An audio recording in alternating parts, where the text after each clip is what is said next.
আসসালামু আলাইকুম বন্ধুরা, কেমন আছেন সবাই? আশা করি সবাই ভালো আছেন। আমি আবারও হাজির হয়েছি আপনাদের মাঝে এক ভয়ানক ভৌতিক ঘটনা নিয়ে। ঘটনাটি আমাদের ইমেল করে পাঠিয়েছে কোনো এক বড় আপু। তার ব্যক্তিগত সমস্যা থাকার কারণে আমি নামটি বলতে পারছি না। যদি আপনার সাথে কোনো ভয়ানক ঘটনা ঘটে থাকে বা আপনি কারো কাছ থেকে শুনে থাকেন, তাহলে আমাদেরকে ইমেল করতে পারেন। ইমেলটি হলো themosthorrorexperience@gmail.com। এই ইমেলটি আমাদের হোম স্ক্রিনে দেওয়া থাকবে। তো বেশি কথা না বাড়িয়ে আমরা ইমেল ঘটনায় চলে যাই।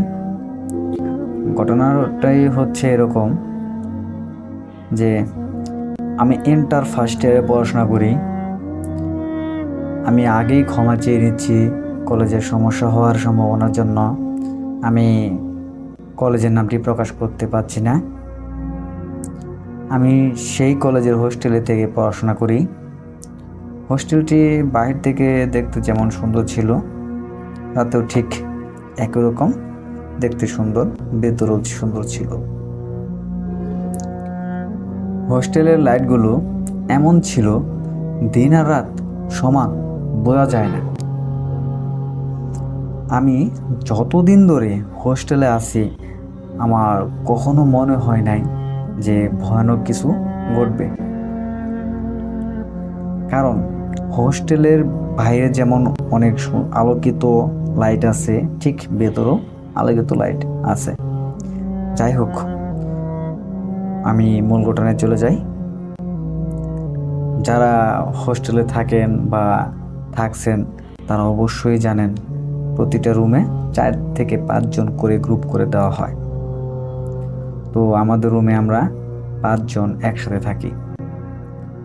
আমরা যে রুমে থাকতাম আমি সেই রুম নাম্বারটা বলতে পারছি না। তো সাধারণ দিনের মতোই আমরা ঘুমানোর প্রস্তুতি নিচ্ছিলাম, কিন্তু রাতটা সাধারণ হলেও আমাদের কাছে রাতটা স্বাভাবিক ছিল না। তো আমরা ঘুমানোর পরে আমার এক বান্ধবী বুঝতে পারে রুমে একজন শিশু দৌড়াদৌড়ি করছে।